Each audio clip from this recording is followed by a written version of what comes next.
as though he had been made exactly for this job. And Stanley was happy.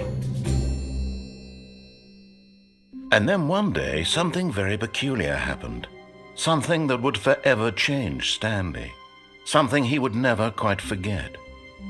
He had been at his desk for nearly an hour when he realized that not one single order had arrived on the monitor for him to follow. No one had showed up to give him instructions, call a meeting, or even say hi. Never in all his years at the company had this happened, this complete isolation. Something was very clearly wrong.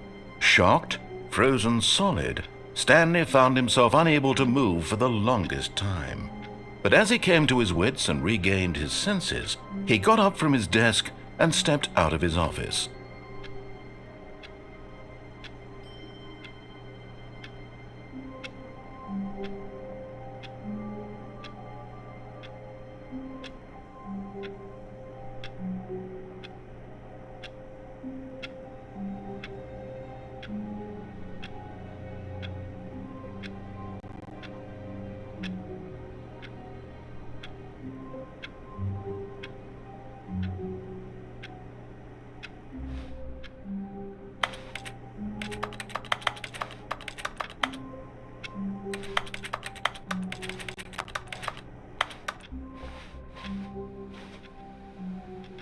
All of his co-workers were gone. What could it mean? Stanley decided to go to the meeting room. Perhaps he had simply missed a memo.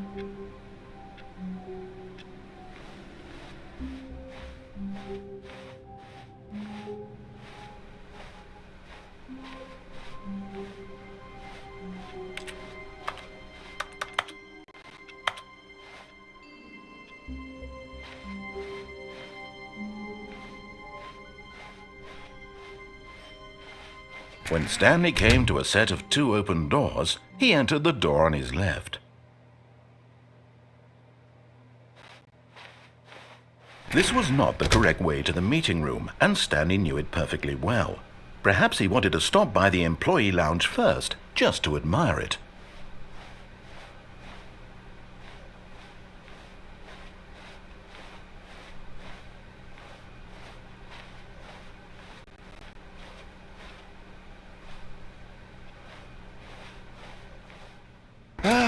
Yes, truly a room worth admiring. It had really been worth the detour after all, just to spend a few moments here in this immaculate, beautifully constructed room. Stanley simply stood here, drinking it all in.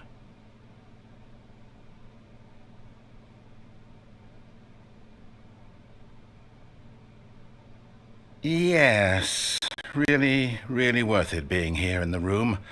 A room so utterly captivating that even though all your co-workers have mysteriously vanished, here you sit looking at these chairs and some paintings. Really worth it.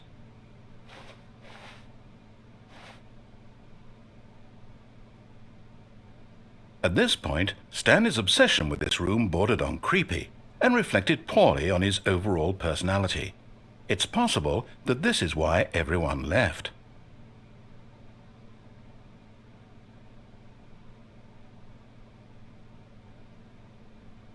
Stanley sat around waiting for more dialogue, but when a long time had passed and there was no more, he decided that the game was trying to send him a message.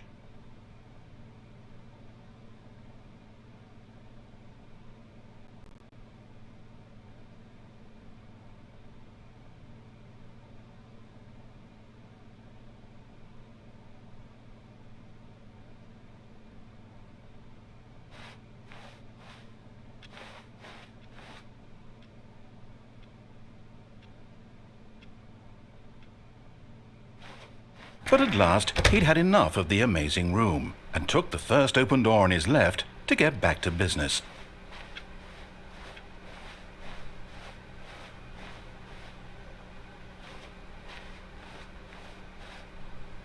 Stanley was so bad at following directions, it's incredible he wasn't fired years ago.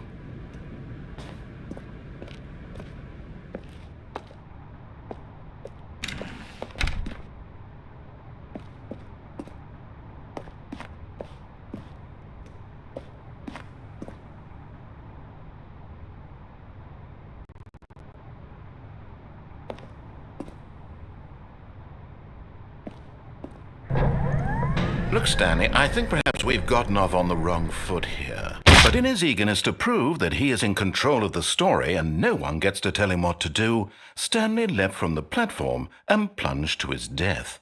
Good job, Stanley. Everyone thinks you are very powerful.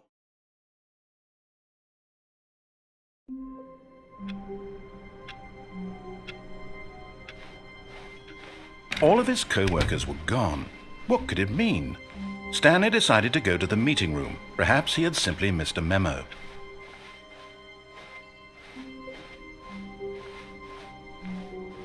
When Stanley came to a set of 2 open doors, he entered the door on his left.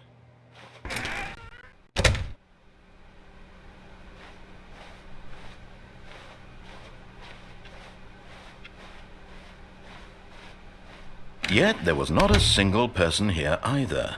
Feeling a wave of disbelief, Stanley decided to go up to his boss's office, hoping he might find an answer there.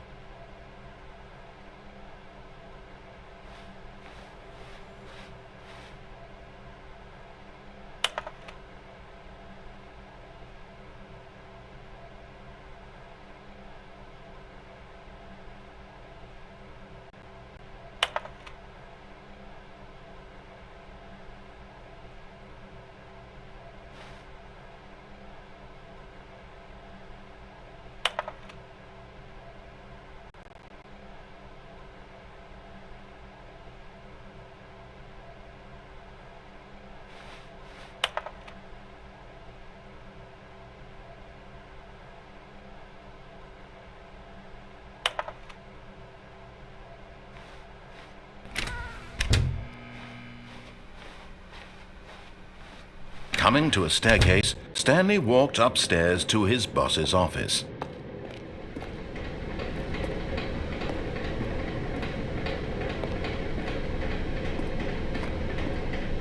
But Stanley just couldn't do it.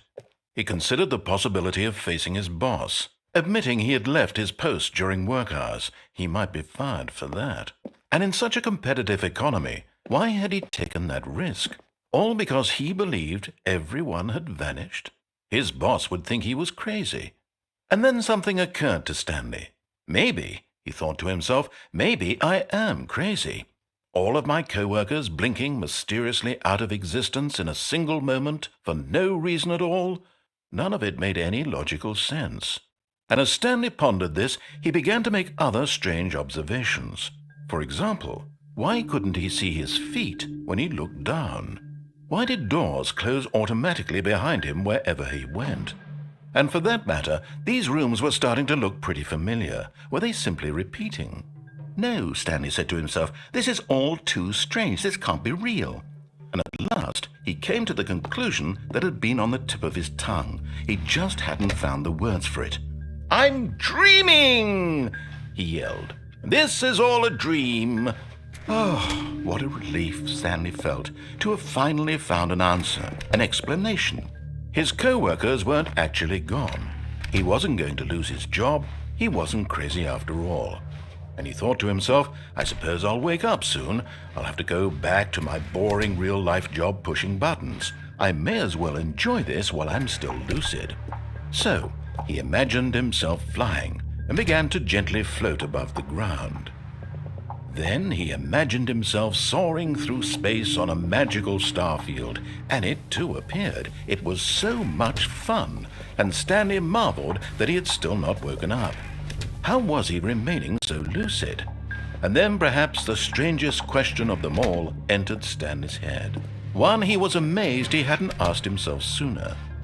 Why is there a voice in my head dictating everything that I'm doing and thinking? Now the voice was describing itself being considered by Stanley, who found it particularly strange. I'm dreaming about a voice describing me, thinking about how it's describing my thoughts, he thought. And while he thought it all very odd and wondered if this voice spoke to all people in their dreams, the truth was that, of course, this was not a dream. How could it be? Was Stanley simply deceiving himself, believing that if he's asleep, he doesn't have to take responsibility for himself? Stanley is as awake right now as he's ever been in his life. Now, hearing the voice speak these words was quite a shock to Stanley. After all, he knew for certain, beyond a doubt, that this was in fact a dream. Did the voice not see him float and make the magical stars just a moment ago? How else would the voice explain all that? This voice was a part of himself too. Surely, if he could just... He would prove it. He would prove that he was in control, that this was a dream. So he closed his eyes gently, and he invited himself to wake up. He felt the cool weight of the blanket on his skin, the press of the mattress on his back, the fresh air of a world outside this one. Let me wake up, he thought to himself. I'm through with this dream. I wish it to be over. Let me go back to my job. Let me continue pushing the buttons. Please, it's all I want. I want my apartment, and my wife, and my job. All I want is my life exactly the way it's always been. My life is normal. I am normal. Everything will be fine. I am okay.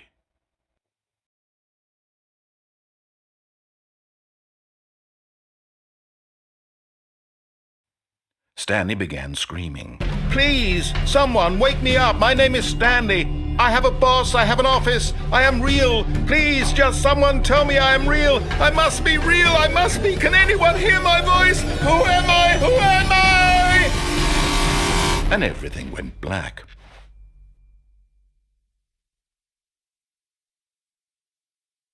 This is the story of a woman named Mariella. Mariella woke up on a day like any other.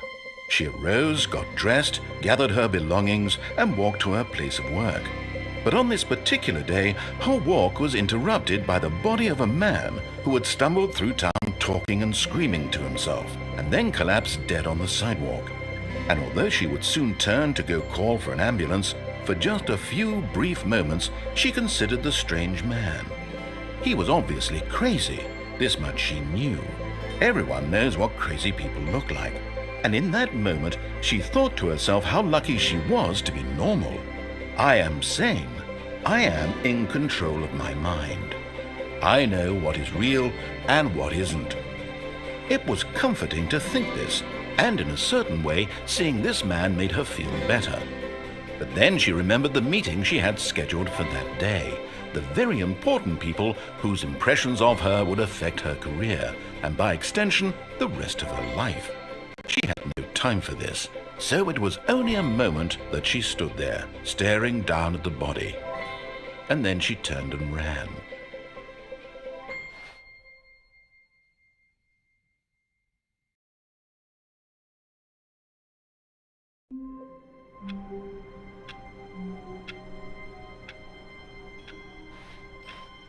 All of his co-workers were gone. What could it mean? Stanley decided to go to the meeting room. Perhaps he had simply missed a memo.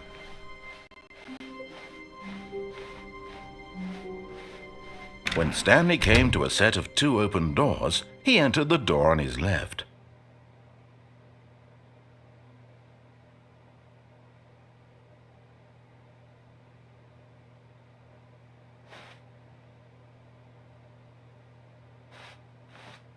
This was not the correct way to the meeting room, and Stanley knew it perfectly well. Perhaps he wanted to stop by the employee lounge first, just to admire it. Wow, yes, this room. But eager to get back to business, Stanley took the first open door on his left.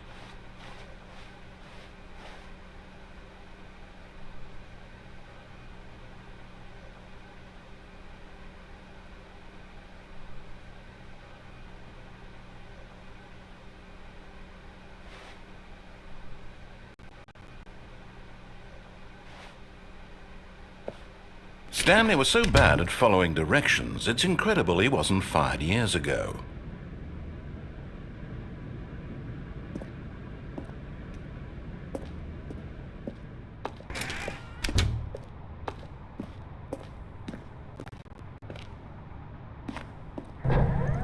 But in his eagerness to prove that he is in control of the story and no one gets to tell him what to do, Stanley leapt from the platform and plunged to his death. Good job, Stanley. Everyone thinks you are very powerful.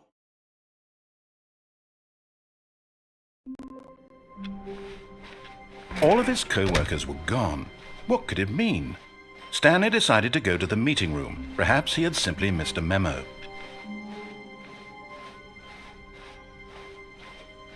When Stanley came to a set of 2 open doors, this was not the correct way to the meeting room, and Stanley knew it perfectly well. Perhaps he wanted to stop by the employee lounge first, just to admire it. The lounge was sublime, a work of art. What was it about this room that called so deeply and so personally to Stanley? Its grace? Its subtle charm? No. Stanley knew it was something deeper, something darker.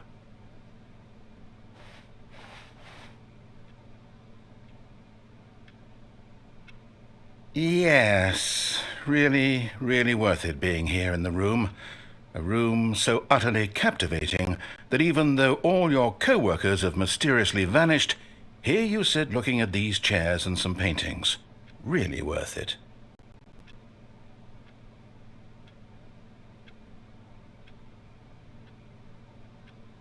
At this point, Stanley's obsession with this room bordered on creepy and reflected poorly on his overall personality.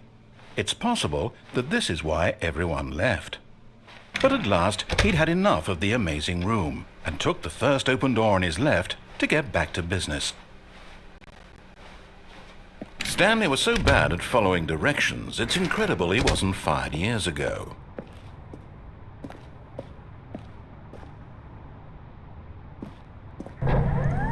Look, Stanley, I think perhaps we've gotten off on the wrong foot here. I'm not your enemy, really, I'm not. I realize that investing your trust in someone else can be difficult, but the fact is that the story has been about nothing but you all this time. There's someone you've been neglecting, Stanley. Someone you've forgotten about. Please, stop trying to make every decision by yourself. Now, I'm not asking for me, I'm asking for her. This is it, Stanley. Your chance to redeem yourself. To put your work aside. To let her back into your life. She's been waiting.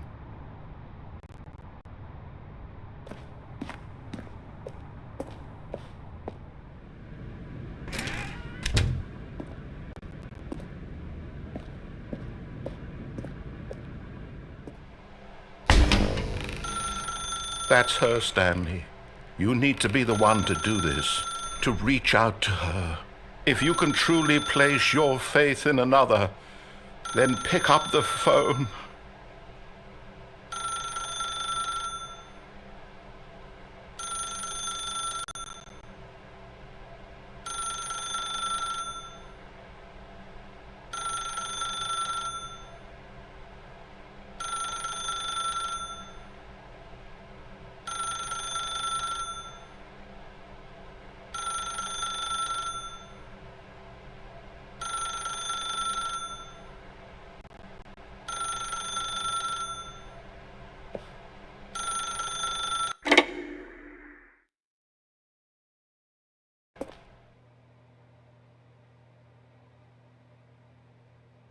Stanley, is that you?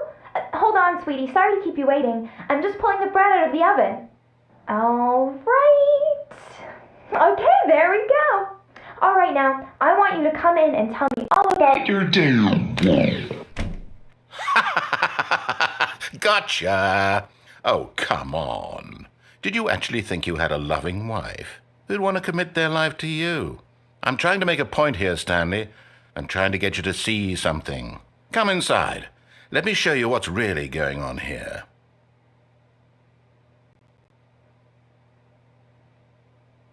Sorry, but you're in my story now.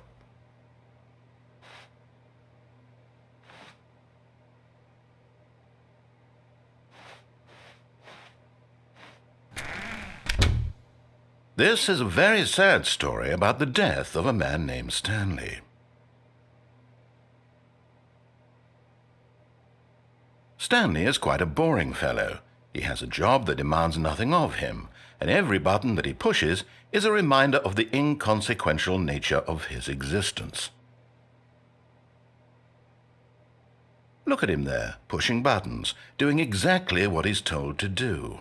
Now he's pushing a button. Now he's eating lunch. Now he's going home. Now he's coming back to work. One might even feel sorry for him, except that he's chosen this life.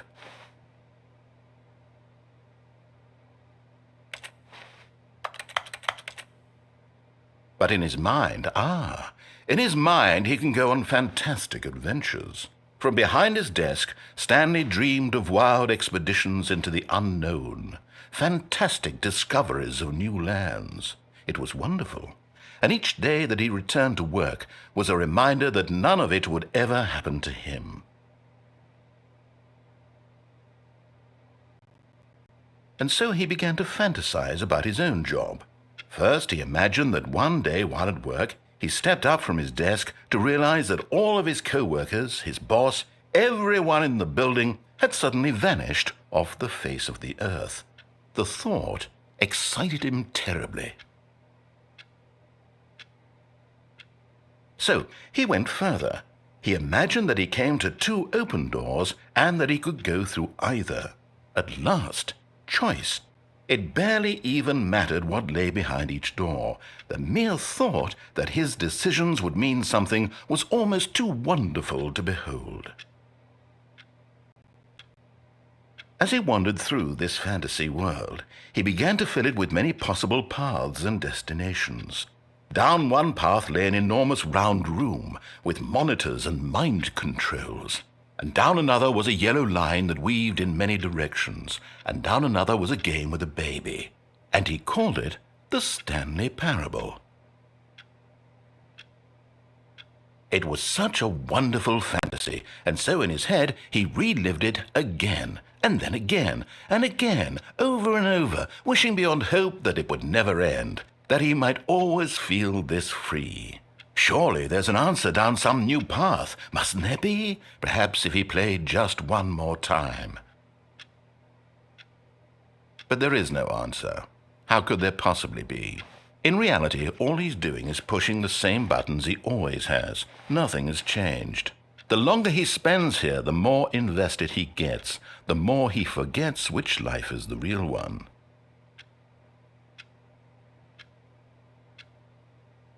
And I'm trying to tell him this, that in this world he can never be anything but an observer, that as long as he remains here, he's slowly killing himself. But he won't listen to me. He won't stop. Here, watch this. Stanley, the next time the screen asks you to push a button, do not do it. You see? Can he just not hear me? How can I tell him in a way that he'll understand that every second he remains here, he's electing to kill himself? How can I get him to see what I see? How can I make him look at himself? I suppose I can't, not in the way I want him to. But I don't make the rules. I simply play to my intended purpose, the same as Stanley. We're not so different, I suppose. I'll try once more to convey all this to him. I'm compelled to. I must. Perhaps, well, maybe this time he'll see. Maybe this time. And I tried again, and Stanley pushed a button. And I tried again, and Stanley pushed a button. And I tried.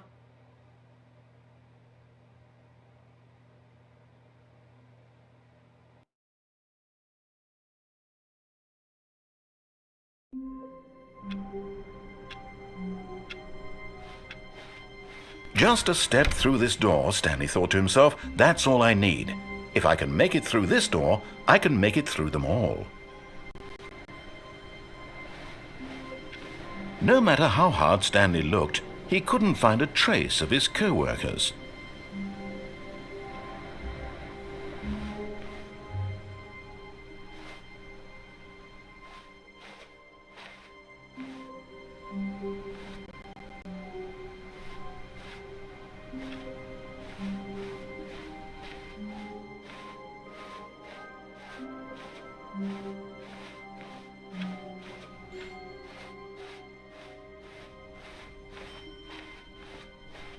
When Stanley came to a set of 2 open doors, this was not the correct way to the meeting room, and Stanley knew it perfectly well. Perhaps he wanted to stop by the employee lounge first, just to admire it. Standing now in this incredible room, Stanley for the first time understood true happiness. Then the feeling went away, and he felt sad again. Then it came back, and lingered for a minute or two. Now it's only half there, just a kind of, tingle.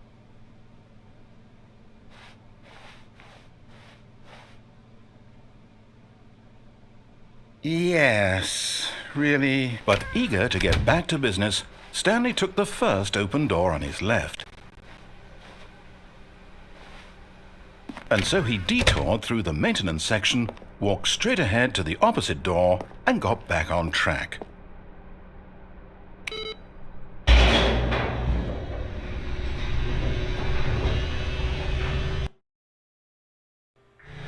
But Stanley didn't want to go back to the office. He wanted to wander about and get even further off track. So now in order to get back, he needed to go, from here it's, left.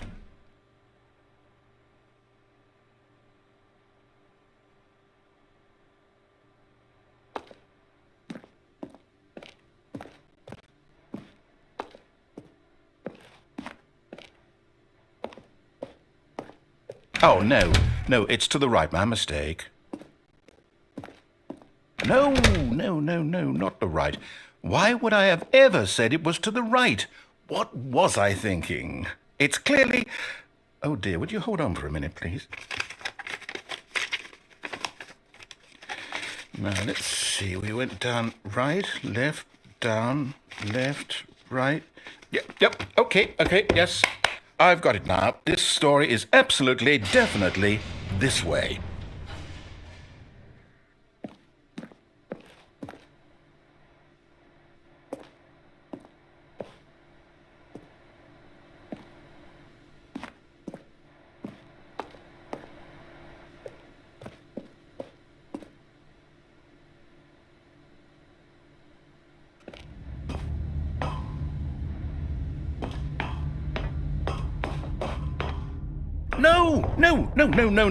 No. This isn't right at all. You're not supposed to be here yet. This is all a spoiler. Quick, Stanley, close your eyes.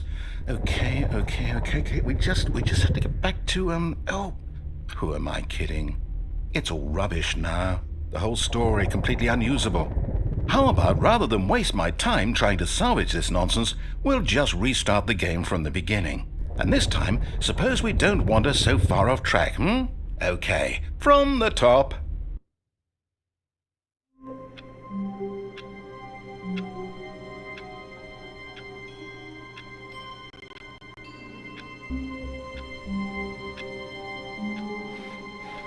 All of his co-workers were gone. What could it mean? Stanley decided to go to the meeting room. Perhaps he had simply missed a memo.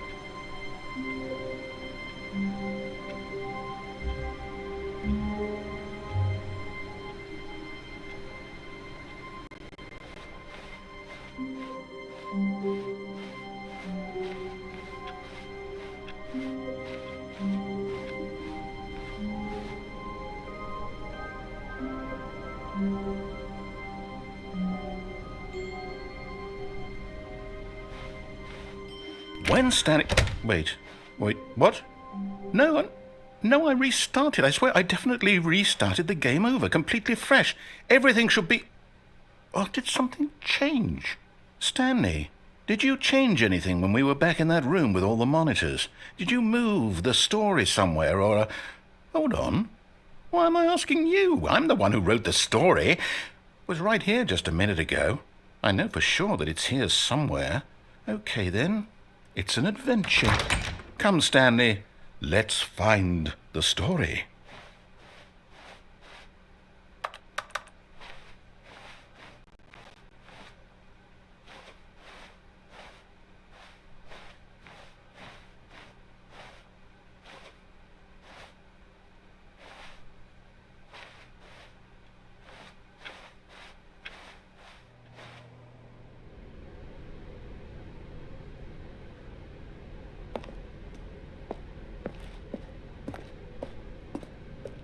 I'll say it.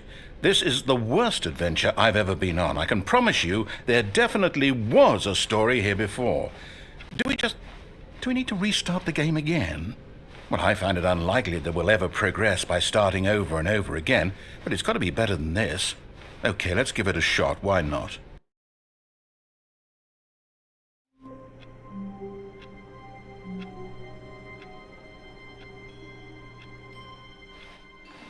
All of his co-workers were gone. What could it mean? Stanley decided to go to the meeting room. Perhaps he had simply missed a memo.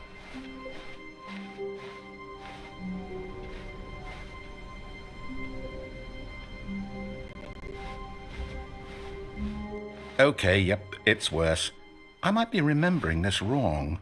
It's possible the story is back where we just came from. Why don't we go back the other direction and see if we missed anything?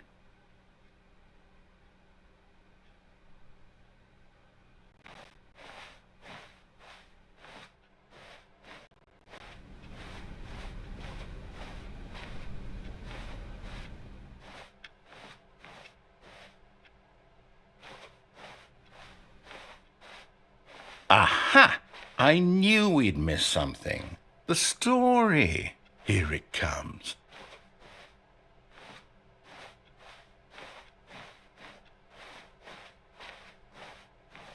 No, wait, never mind. Not the story. Okay, let's head back the other way and retrace our steps.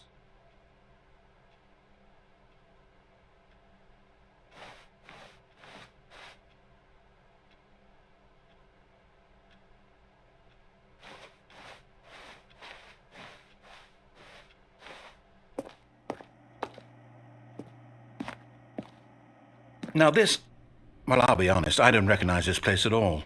Is this the story? I don't think so. I can't quite recall, but I believe my story took place in an office building. Is that correct? Do you remember, Stanley? Well, do you know what?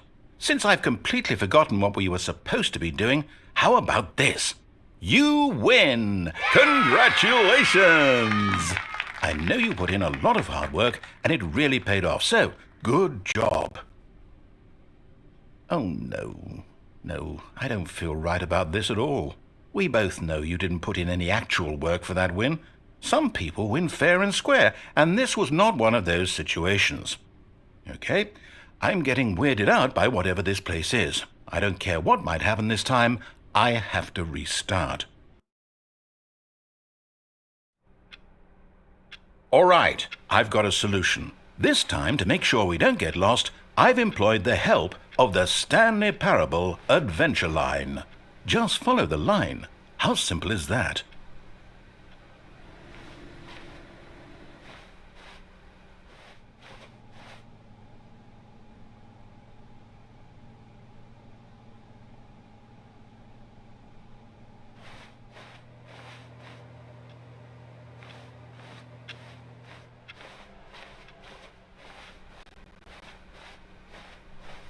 No, I'm down. We're leaving it up to the line from now on.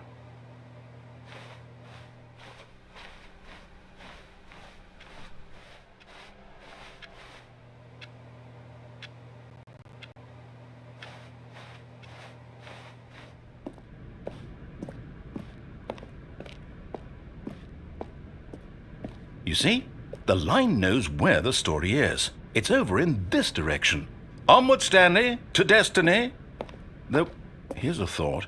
Wouldn't wherever we end up be our destination, even if there's no story there? Or to put it another way, is the story of no destination still a story? Simply by the act of moving forward, are we implying a journey such that a destination is inevitably conjured into being via the very manifestation of the nature of life itself? Okay, Stanley, I need to follow this train of thought for a minute. Just stick with me. Now, we can both agree that the nature of existence is in fact a byproduct of one's subjective experience of that existence, right? Okay, now if my experience of your existence rests inside of your subjective experience of this office, is this office in fact the skeleton of my own relative experiential mental subjective construct? Whoa. Hang on. That got a bit weird back there. Well, I'd like to apologize. Not sure where I was going with all that. You know what? I think what we need right now is a bit of music to lighten the mood.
Cut the music. Go back and look at that fern. Stanley, this fern will be very important later in the story. Make sure you study it closely and remember it carefully. You won't want to miss anything.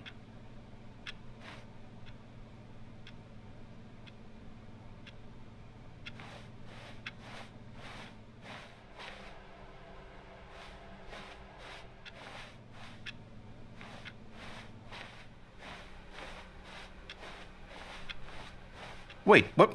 We're back at the office? No. Line, you do know we're looking for the Stanley Parable, right? The story? Is any of this ringing a bell?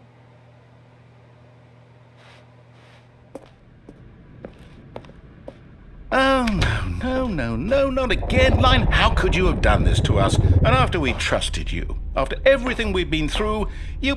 Oh, I can't take this anymore. To hell with it. Restart.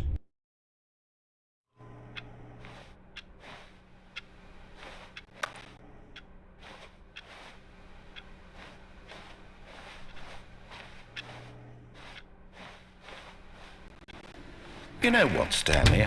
I say forget the adventure line. What's it ever done for us? We're intelligent people, right? Why can't we make up our own story? Something exciting, daring, mysterious. Ooh, this all sounds perfectly doable. Why don't we simply start wandering in, well, I don't know. How about this direction?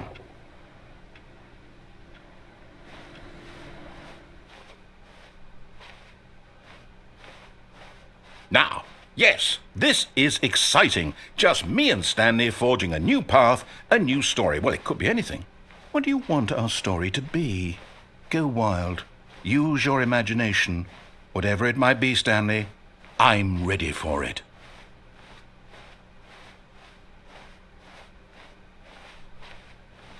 Oh, no, not you again. Stanley, I'd also like to veto the line from having any role in our awesome new story. No lines or monitor rooms. Just don't acknowledge it, and we should be fine.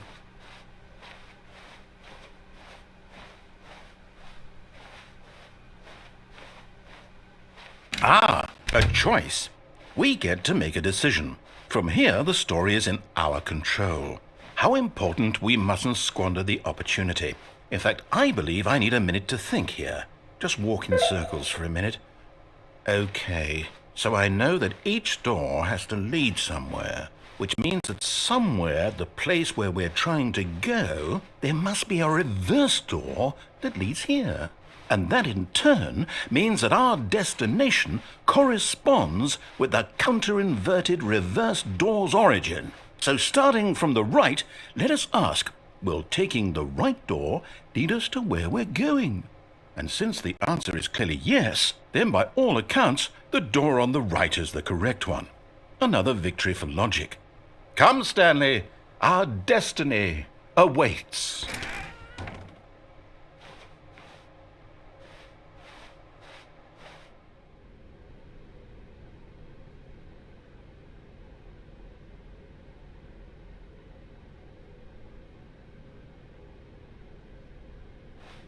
Oh, hold up, what's this?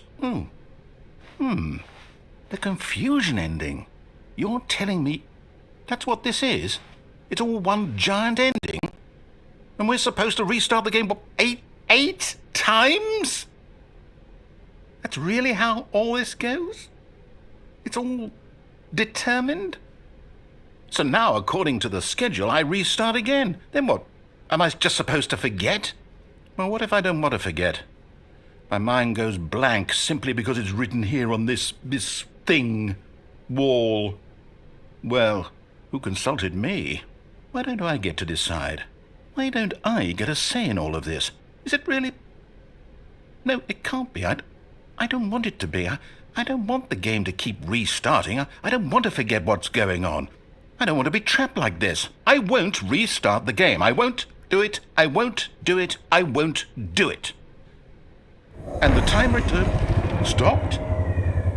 Does that mean, did we do it? Did we break the cycle?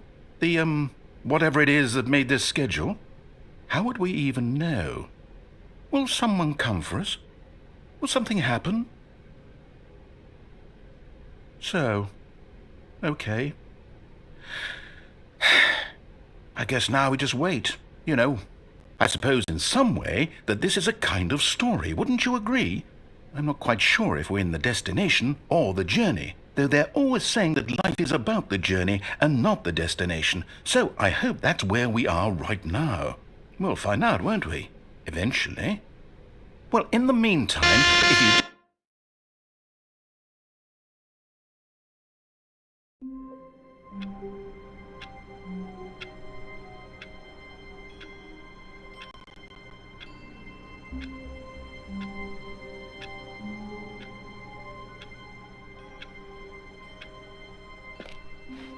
Stanley had never seen the office this brightly lit.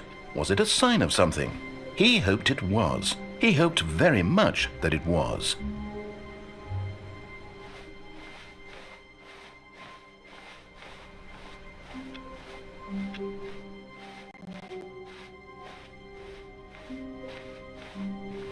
When Stanley came to a set of 2 open doors, he entered the door on his left.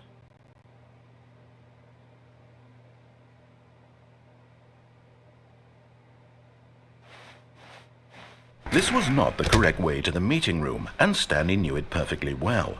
Perhaps he wanted to stop by the employee lounge first, just to admire it. Stanley felt lightheaded, butterflies in his stomach, giddy in a way he had never known before. Was it this room? A connection between the two? Could a man love a room? I mean, truly, deeply, madly love.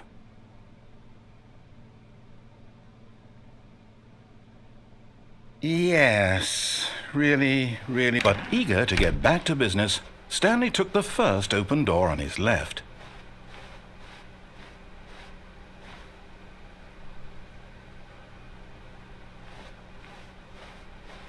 And so he detoured through the maintenance section, walked straight ahead to the opposite door, and got back on track.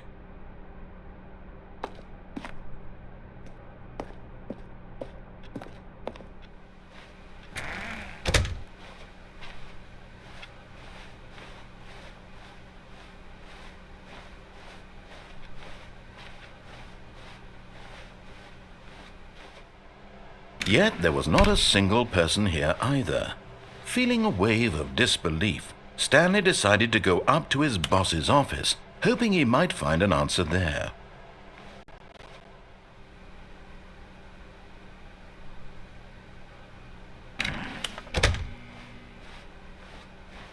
Coming to a staircase, Stanley walked upstairs to his boss's office.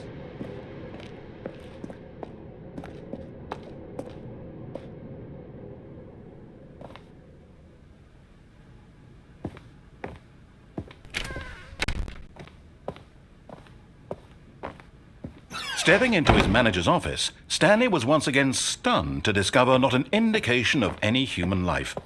Shocked, unraveled, Stanley wondered in disbelief who orchestrated this, what dark secret was being held from him. What he could not have known was that the keypad behind the boss's desk guarded the terrible truth that his boss had been keeping from him, and so the boss had assigned it an extra secret PIN number, 2845. But of course, Stanley couldn't possibly have known this. Yet incredibly, by simply pushing random buttons on the keypad, Stanley happened to input the correct code by sheer luck. Amazing. He stepped into the newly opened passageway.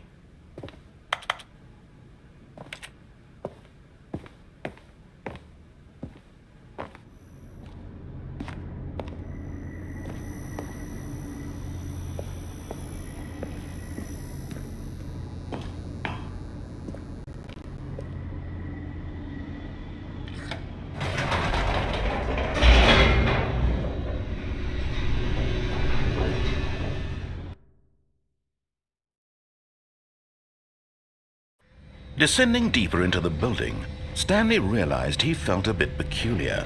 It was a stirring of emotion in his chest, as though he felt more free to think for himself, to question the nature of his job.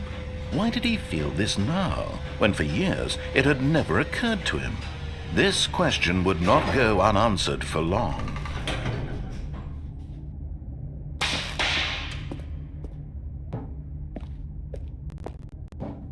Stanley walked straight ahead through the large door that read Mind Control Facility. Although this passageway had the word Escape written on it, the truth was that at the end of this hall, Stanley would meet his violent death.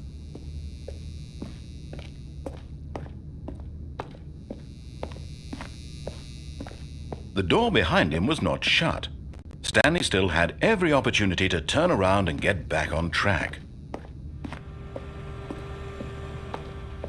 At this point, Stanley was making a conscious, concerted effort to walk forward and willingly confront his death.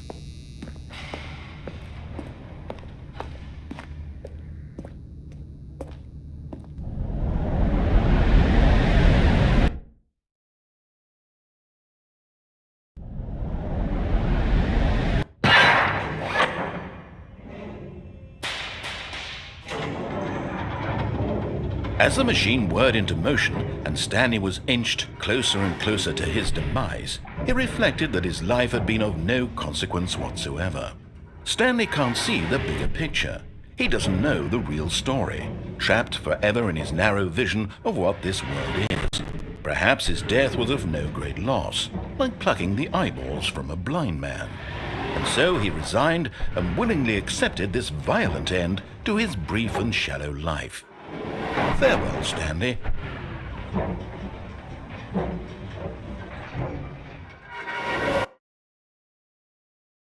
"Farewell, Stanley," cried the narrator, as Stanley was led helplessly into the enormous metal jaws. In a single visceral instant, Stanley was obliterated as the machine crushed every bone in his body, killing him instantly.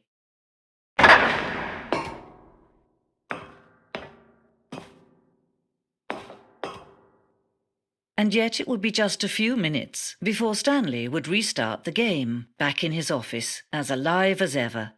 What exactly did the narrator think he was going to accomplish?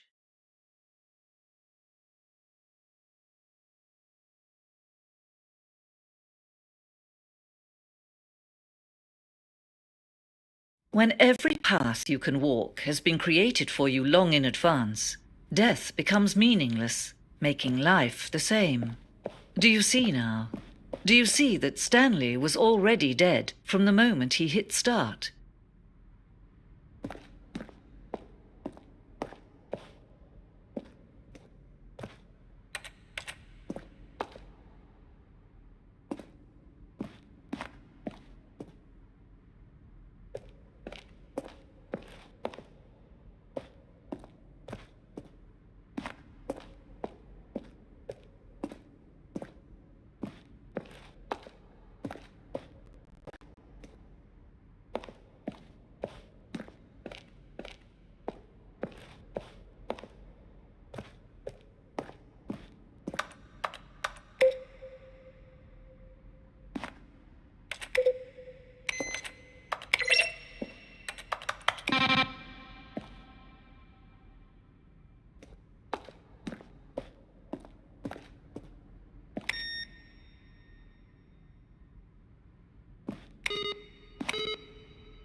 Then he pushed the number 4.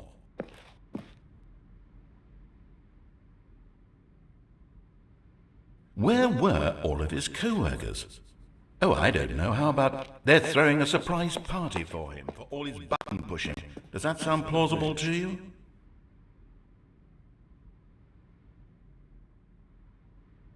Stanley stood on the snow.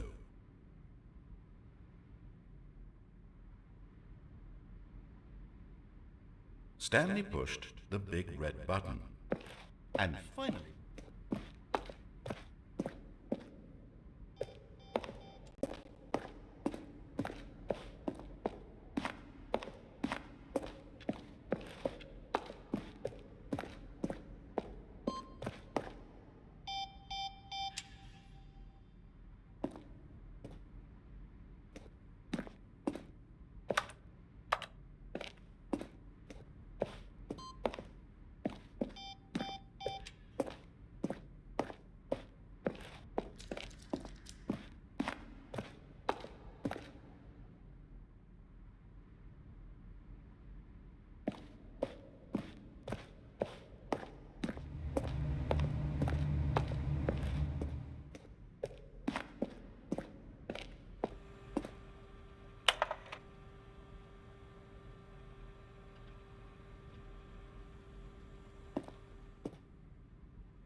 Oh, look at these two. How they wish to destroy one another. How they wish to control one another. How they both wish to be free.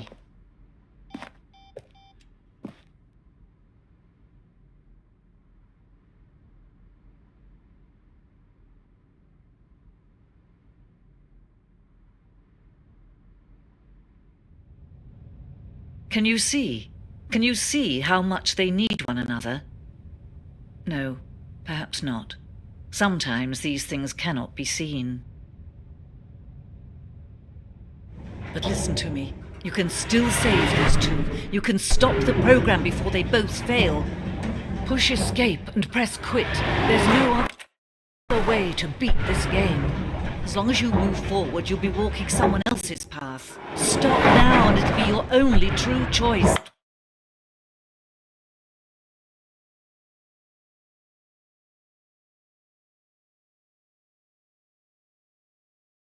Whatever you do, choose it. Don't let time choose for you. Don't let time...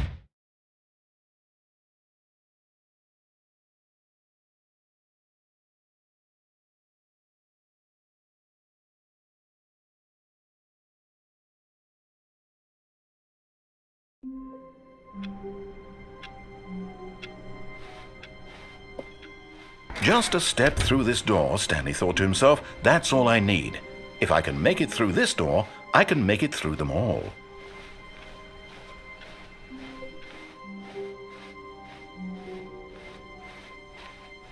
When Stanley came to a set of 2 open doors, he entered the door on his left. This was not the correct way to the meeting room, and Stanley knew it perfectly well. Perhaps he wanted to stop by the employee lounge first, just to admire it.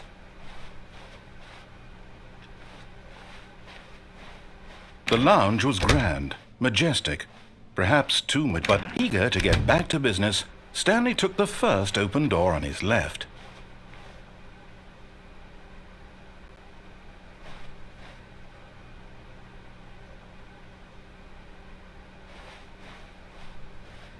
Stanley was so bad at following directions, it's incredible he wasn't fired years ago.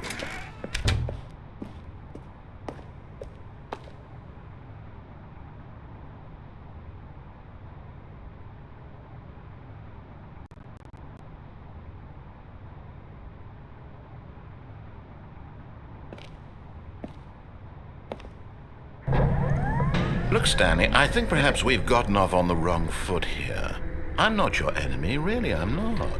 I realize that investing your trust in someone else can be difficult, but the fact is that the story has been about nothing but you all this time. There's someone you've been neglecting, Stanley. Someone you forgot. What? Really?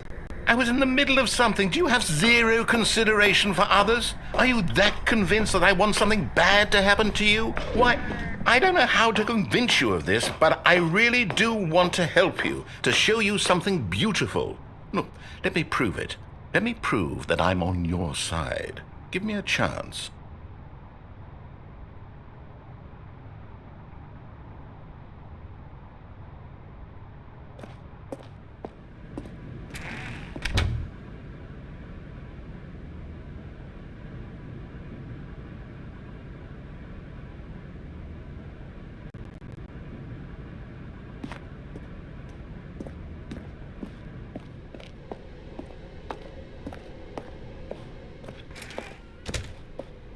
Now listen carefully, this is important. Stanley walked through the red door.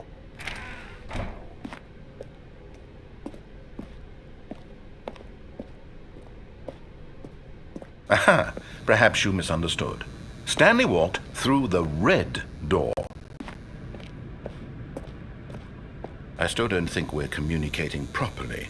Stanley walked through the red door. All right, fine, go ahead, Stanley. You want to know so badly what's out there? You want to find out what lies at the end of this road you've chosen? Well, don't let me stop you. You see, there's nothing here.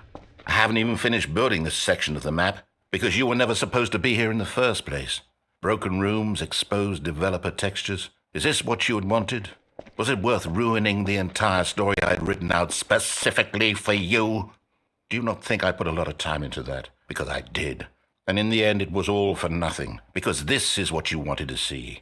Help me here, Stanley. Help elucidate these strange and unknowable desires of yours. What would have made this game better? What did you want to see? Vehicles? Skill trees? Work with me. You've given me absolutely nothing so far. Tell you what. Let me take a stab in the dark at a new design, and you can give me some feedback. There we go. A third option. This already feels leaps ahead of where we were before. Go ahead, Stanley. Take it for a spin.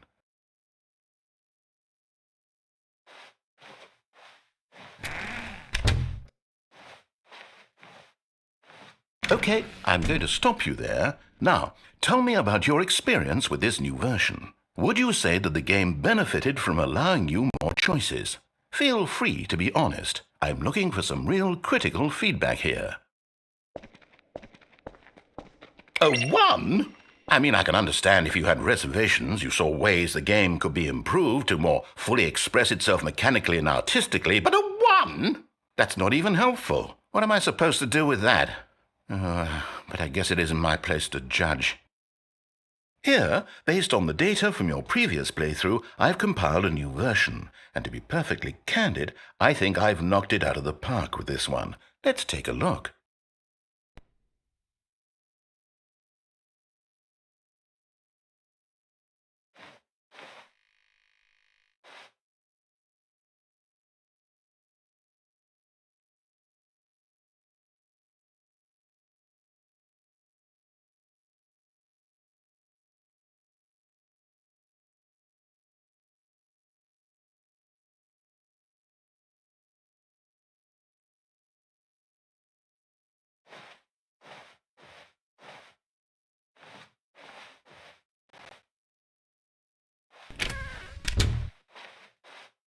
Now, would you say that competitive leaderboard helped you feel motivated to keep walking through doors? Again, honest answers, please.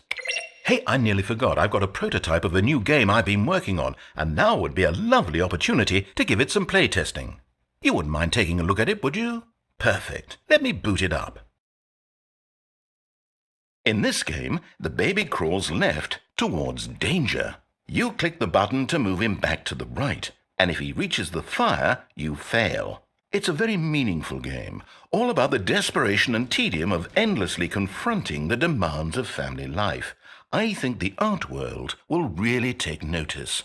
But of course, the message of the game only becomes clear once you've been playing it for about 4 hours. So why don't you give it 4 hours of play to make sure it's effective? Be sure to keep notes on your experience.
You heartless bastard. Did you do it because you hate babies or purely to spite me? Because if it's the latter, well, I don't know what to do. I'm completely out of ideas. I can't think of a single thing that might improve the experience for me. I'm not even going to try. I'm out. I'm done. It's over. Thank you for playing. Your input was extremely valuable. Oh, hey, since my game was so awful, why don't we play someone else's game, just to ease the pain? Let's see. What do we have here? Yes, this seems like it'll work. Let's give it a shot.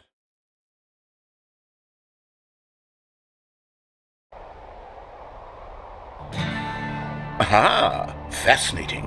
What do you think this game is about, Stanley? What's our backstory? What is our motivation?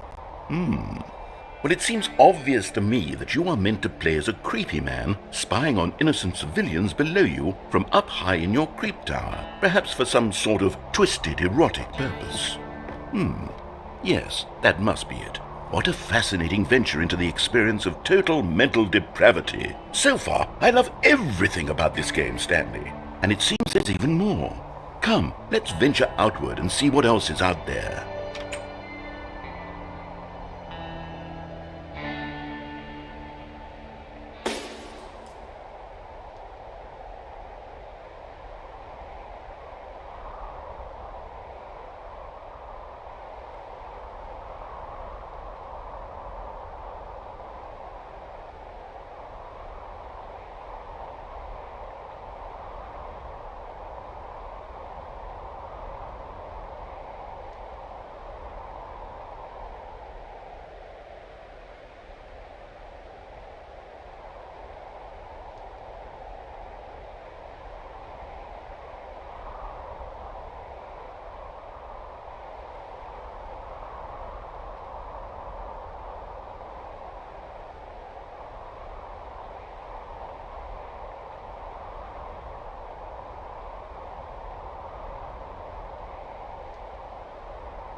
Oh, no.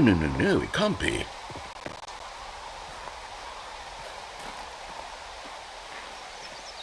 It is. It's an open world game. Good God, quickly, block it off. Oh, thank goodness, Stanley. What a close call.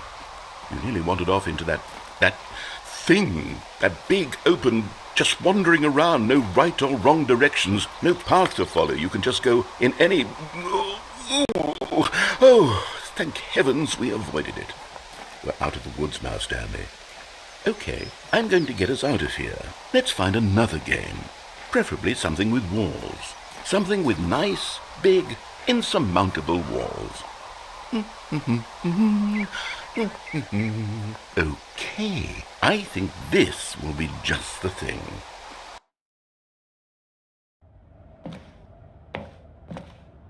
Wonderful. See, this is exactly what I had in mind. Just a nice big box for you to run around in. There isn't any possibility that you could get lost here. Now this is game design.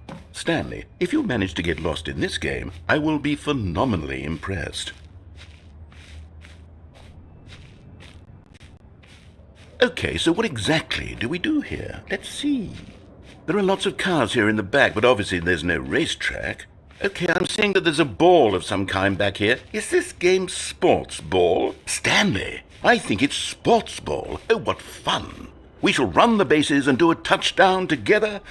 Yes, I think surely we must. Okay, Stanley, here's the ball. Have fun.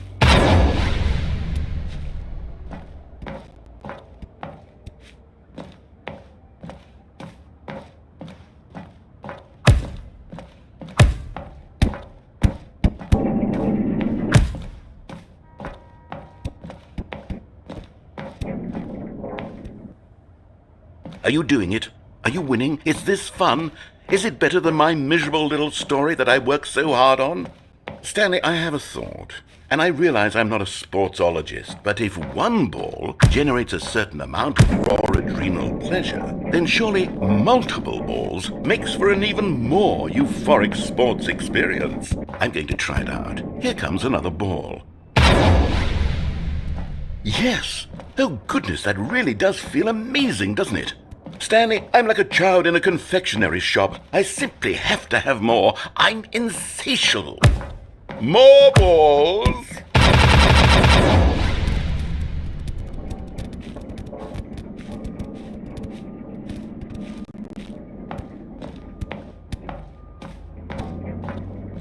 Hold on. What are you doing?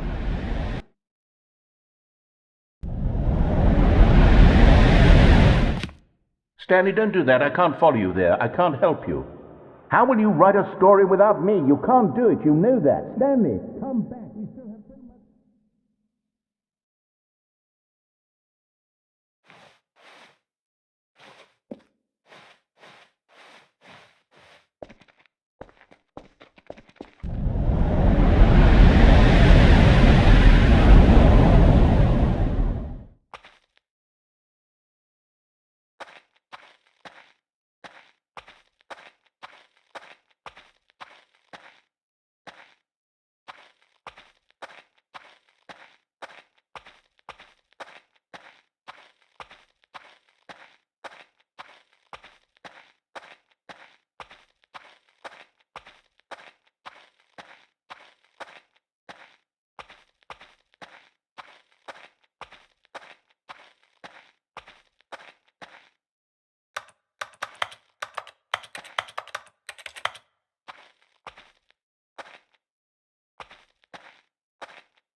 I wonder what he found.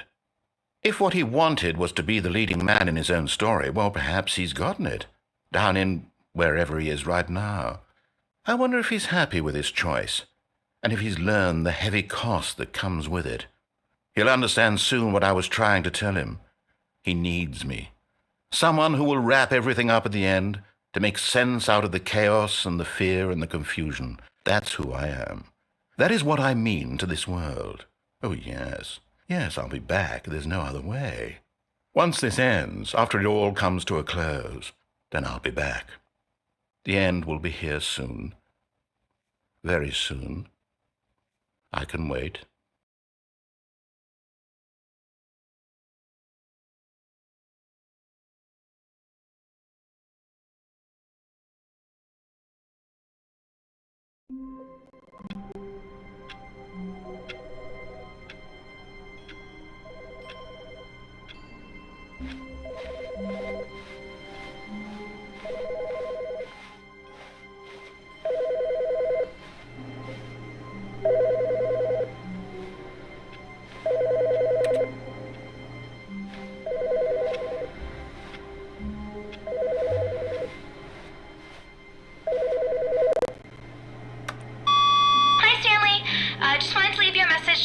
There's a few things I need you to pick up on your way home from work today.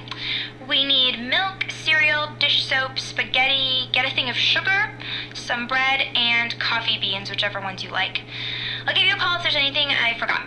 Thanks, sweetie. See you tonight.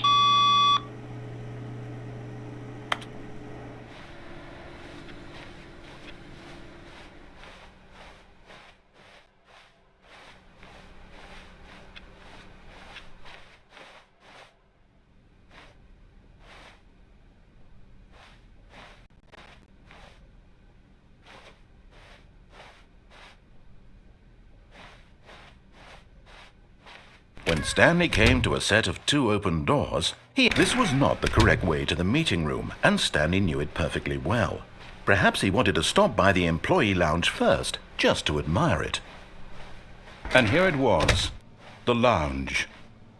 What a room, Stanley thought to himself. What a room, what a room, what a room. This is what Stanley thought. What a room, what a room, what a room, what a room. Va-va-voom, va va voom. What a room.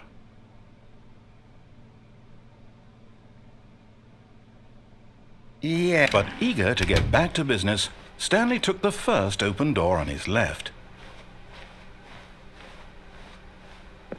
Stanley was so bad at following directions, it's incredible he wasn't fired years ago. Look, Stanley, I think perhaps we've gotten off on the wrong foot here. I'm not your enemy, really, I'm not.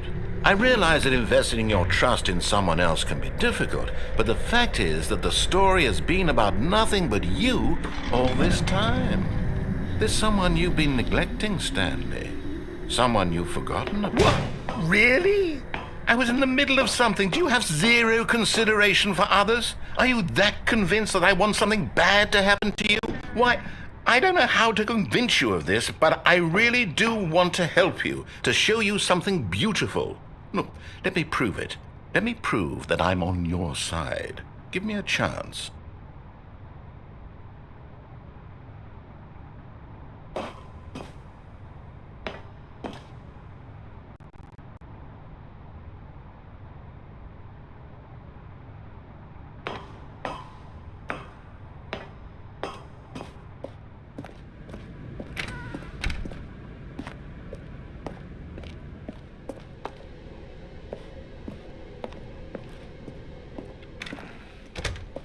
Now listen carefully, this is important. Stanley walked through the red door. Oh, thank God you are willing to listen to me. Do you see that I really have wanted you to be happy all this time? The problem is all these choices. The two of us always trying to get somewhere that isn't here. Running and running and running, just the way you're doing right now. Don't you see that it's killing us, Stanley? I want it to stop. We would both be so much happier if we just stopped. And I think I have a solution. Here, let me show you.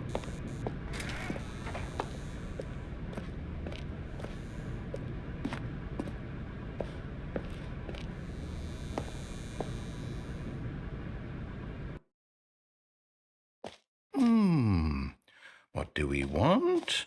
What are we looking for?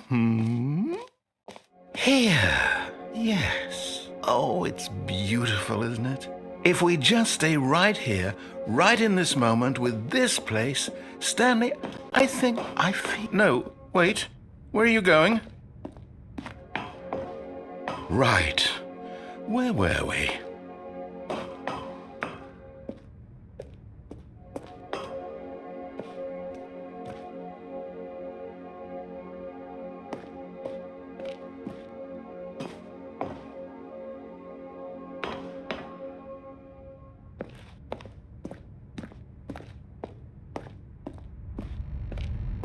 Oh, no. Stay away from those stairs. If you hurt yourself, if you die, the game will reset. We'll lose all of this.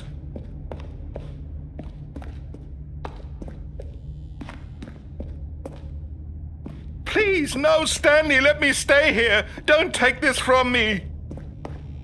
Please, Stanley, think about what you're doing.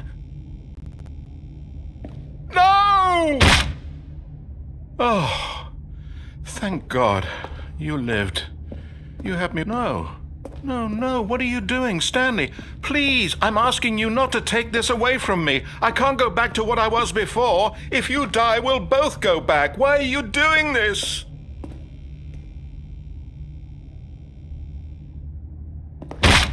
Stanley, let's go back to the other room. Can you do that for... My God, is this really how much you dislike my game? That you'll throw yourself from this platform over and over to be rid of it? You are literally willing to kill yourself to keep me from being happy. Am I reading the situation correctly? Or maybe you're just getting a kick out of it. I don't know anymore. I just wanted us to get along. But I guess that was too much to ask. It looks like you wanted to make a choice after all. Well, this one is yours.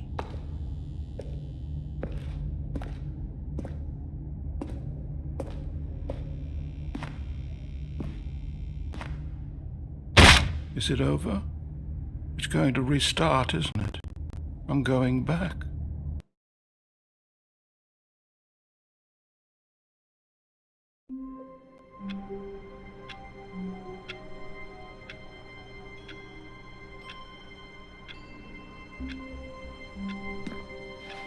All of his co-workers were gone. What could it mean? Stanley decided to go to the meeting room. Perhaps he had simply missed a memo.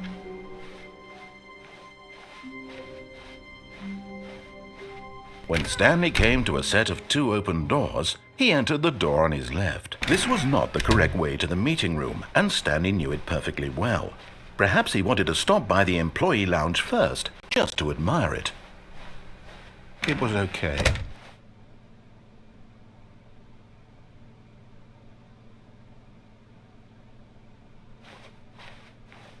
But eager to get back to business, Stanley took the first open door on his left. Stanley was so bad at following directions, it's incredible he wasn't fired years ago.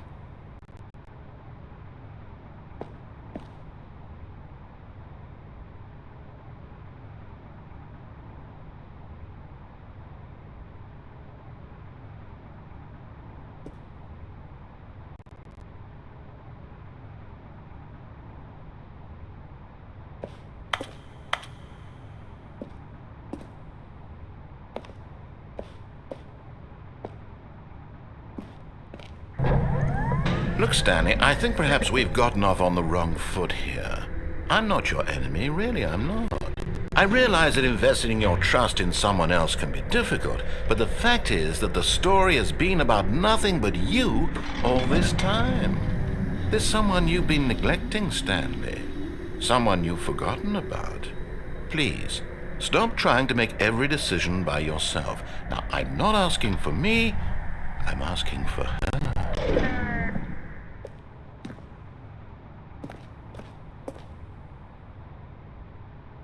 This is it, Stanley.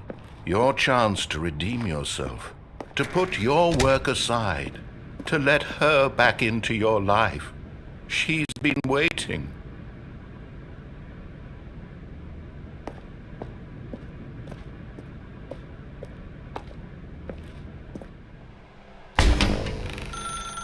That's her, Stanley. You need to be the one to do this. To reach out to her. If you can truly place your faith in another, then pick up the phone. As Stanley picked up the phone, a white light engulfed him, filling him not just with radiance, but with hope. Hope for a life reunited one... Wait. Oh, goodness. Stanley, did you just unplug the phone? No, that wasn't supposed to be a choice. How did you do that? You actually chose incorrectly. I didn't even know that was possible. Let me double check. No, it's definitely here, clear as day. Stanley picks up the phone. He's taken to his apartment where he finds his wife, and the two pledge themselves to one another. Music comes in, fade to white, roll credits. Not picking up the phone is actually somehow an incorrect course of action. How is that even possible? None of these decisions were supposed to mean anything. I don't understand. How on earth are you making meaningful choices? What did you... Wait a second. Did I just see... No, that's not possible. I can't believe it. How had I not noticed it sooner? You're not Stanley. You're a real person. I can't believe I was so mistaken. This is why you've been able to make correct and incorrect choices. And to think I've been letting you run around in this game for so long. If you'd made any more wrong choices, you might have negated it entirely. It's as though you completely ignored even the most basic safety protocol for real-world decision-making. Or did you not grasp the severity of the situation? Well, I won't have that kind of risk on my watch. I'm going to stop the game for a moment so we can educate you properly on safe decision-making in the real world. Please observe this helpful instructional video. Choice. It's the best part of being a real person. But if used incorrectly, can also be the most dangerous. For example, in this scenario, a hypothetical real person named Rupert has a choice. He could invent a machine that eliminates food shortages across the world to make life better for all people. Or he could spend years of hard work forgetting how to read. Which choice would you make? Remember that unlike here, the real world makes sense, and at no time should you make a choice that does not conform to rational logic. If you find yourself speaking with a person who does not make sense, in all likelihood, that person is not real. Allow the person to finish their thought Then provide an excuse why you cannot continue talking. Turn to a partner and practice saying, "My goodness, is it 4:30? I'm supposed to be having a back, sack, and crack." Excellent. Making choices on a regular basis is the best part to a healthy decision-making process. Most medical professionals recommend making at least 8 choices per day. Do you make more than 8? Less? And finally, if you begin to wonder if your choices are actually meaningful and whether you'll ever make a significant contribution to the world, just remember that in the vast infiniteness of space, your thoughts and problems are materially insignificant, and the feeling should subside. At this time, your instructor will guide you in an exercise to test and reinforce the material covered in this video. Welcome back. You may have noticed that this room has begun to deteriorate as a result of narrative contradiction. But not to worry. Now that you're properly informed on good decision-making, we're going to revisit a choice you made just a few minutes ago and see what the correct thing to do would have been. This way, please.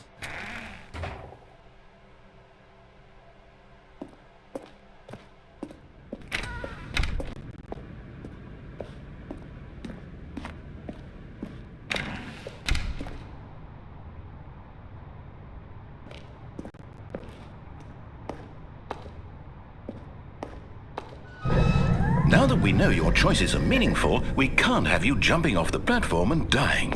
Imagine the main character dying senselessly halfway through the story. That story would make no sense at all. We just need to get you home as soon as possible before the narrative contradiction gets any worse. Unfortunately, it seems this place is not well equipped to deal with reality.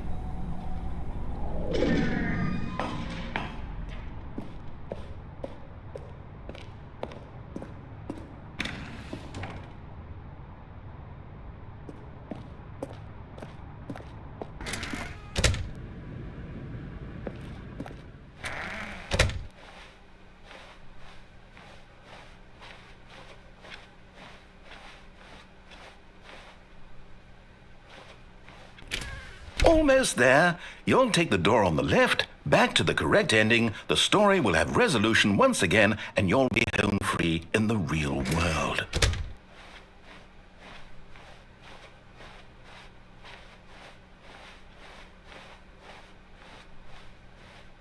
Now remember, all you need to do is behave exactly as Stanley would. That means choosing responsibly and always putting the story first. I'm quite sure you'll be up to the task. Just follow my lead and you'll be fine. All right. When Stanley came to a set of 2 open doors, he entered the door on his left. No! Why did you do that? Quickly, hurry back in the other direction. Perhaps we're not too late.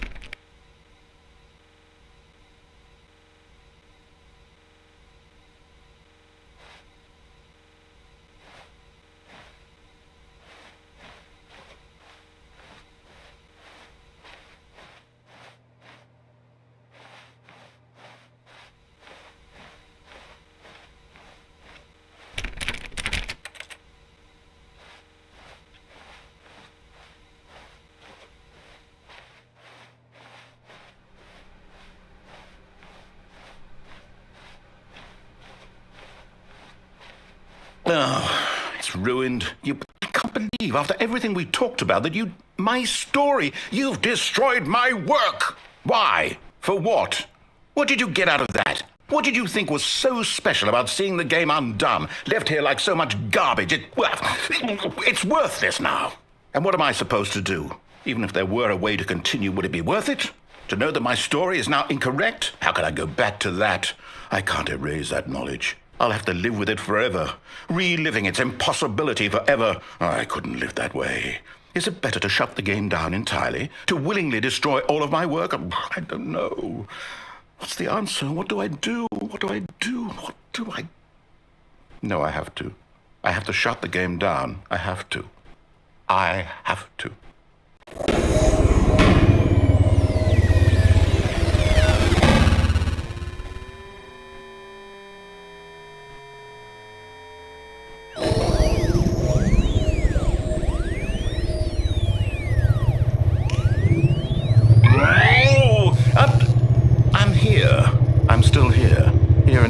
rubbish.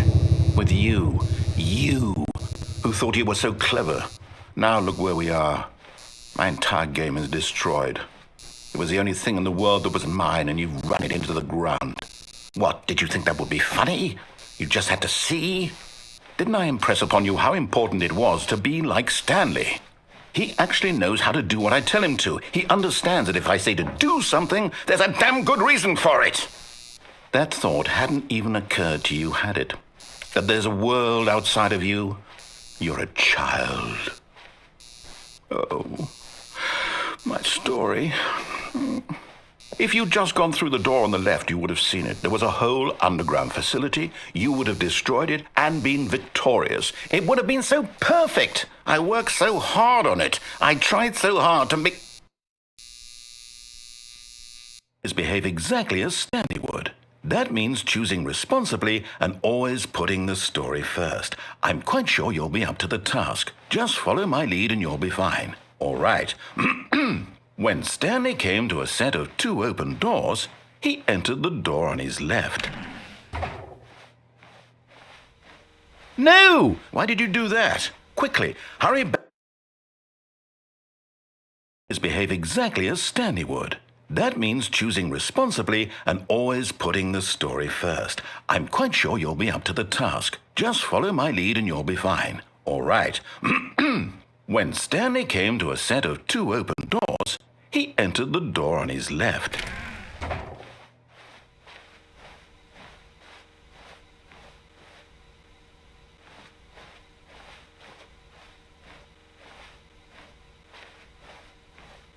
No! Why did you do that? Quickly, hurry back. Behave exactly as Stanley would. That means choosing responsibly and always putting the story first. I'm quite sure you'll be up to the task. Just follow my lead and you'll be fine. All right. When Stanley came to a set of 2 open doors, he entered the door on his left.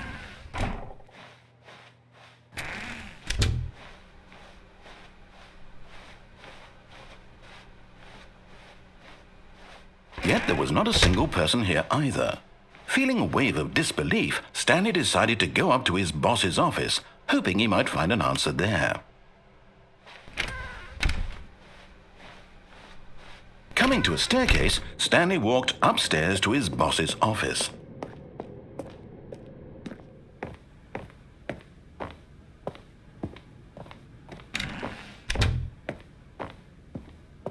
Stepping inside his manager's office, Stanley was once again stunned to discover not an indication of any human life. Shocked, unraveled, Stanley wondered in disbelief who orchestrated this, until he saw the door with a voice receiver next to it. Surely behind this door lay all the answers to his questions. And beyond all probability, he knew the passcode. He had seen it on his boss's computer just last week. Night Shark 115. Was this the code to open the door? Would it still work? There was only one way to find out. Stanley had been trained never to speak up, but now he would draw from within himself the courage to face the unknown. He drew a sharp breath and then spoke the code.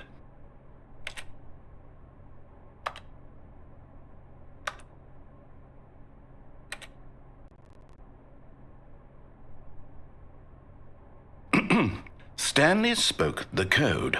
Night Shark 115. He spoke it into the receiver, right there on the wall.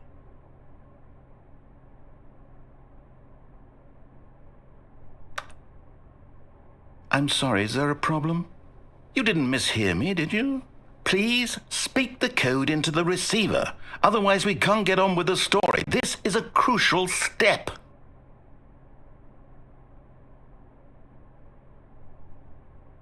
Okay, fine, you're not going to do it, but you know what? It's pretty humiliating to bring you this far, only for you to suddenly decide you have better things to do. I asked you for this one single thing, for your respect. The kind of respect Stanley shows for his choices. He knows what it means to take a story seriously. If you didn't want to see what I had to show you, then why did you come here? You had a choice, you know. You could have gone through the door on the right. You could have done whatever the hell you wanted over there. Why did you come this way? Speak. Say something to me. Explain yourself, you coward. You... When Stanley came to a set of 2 open doors, he entered the door on his left. Stanley? Hello? Is everything okay? Stanley, please. I need you to make a choice. I need you to walk through the door. Are you listening to me? Can you hear me? Is everything all right? Stanley, this is important. The story needs you. It needs you to make a decision. It cannot exist without you. Do you understand me? Whatever choice you make is just fine. They're both correct. You cannot be wrong here. We can work together. I'll accept whatever you do. I simply need you to take that step forward, please. Choose. Do something. Anything. This is more important than you can ever know. I need this. The story needs it. So, you hear me? Are you there? Are you listening to this? Stanley, are you there? Okay. It's okay, I can wait. You need time to decide. Time to make sure your choice is correct. That is the best choice. That's all right. I'll wait for you to decide what's the right thing to do. Take as much time as you need.